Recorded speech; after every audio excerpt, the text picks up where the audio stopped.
ಏನಾದ್ರು ಗೊತ್ತಾ? ಇಲ್ಲಲ್ಲ, ನೀವೆಲ್ಲರೂ ಸೋಷಿಯಲ್ ಮೀಡಿಯಾದಲ್ಲಿ ತುಂಬಾ ಆಕ್ಟಿವ್ ಆಗಿದ್ದೀರಿ.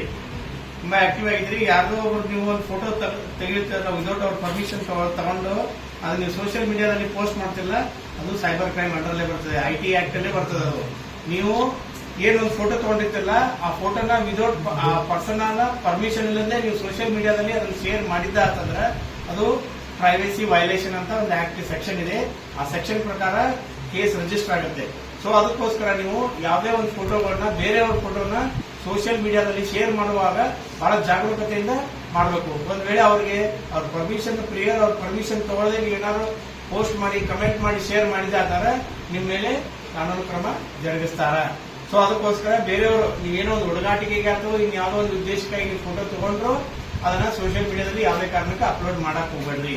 ನೀವು ಮೆಮೇಜ್ ಮಾಡೋದಾಗ್ಲಿ, ಅದಕ್ಕೆ ಕಮೆಂಟ್ ಮಾಡೋದಾಗ್ಲಿ, ಅದಕ್ಕೆ ಗಿಬ್ಲಿ ಫೋಟೋ ಮಾಡೋದಾಗ್ಲಿ, ಏನೇನೋ ಮಾಡೋಕೆ ಸ್ಟಾರ್ಟ್ ಮಾಡ್ತಿಲ್ಲ, ಅದು ಮಾಡಿದ್ರೆ ಇದು ಬೇರೆಯವರಿಗೆ ಮಾನಸಿಕವಾಗಿ ಹಾನಿಯಾಗಿ ಅವ್ರೇನಾದ್ರು ಬಂದು ಸೈಬರ್ ಕ್ರೈಮ್ ಪೊಲೀಸರಲ್ಲಿ ಕಂಪ್ಲೇಂಟ್ ಕೊಟ್ಟಿದ್ದೆ ಅಂತಂದ್ರೆ ಯಾರು ಅದನ್ನ ಅಕೌಂಟ್ ಕ್ರಿಯೇಟ್ ಮಾಡಿ ಅದರಲ್ಲಿ ಪೋಸ್ಟ್ ಮಾಡಿರ್ತಾರ ಅವ್ರ ಮೇಲೆ ಕಾನೂನು ಕ್ರಮ ಜರುಗಿಸಲಾಗುವುದು.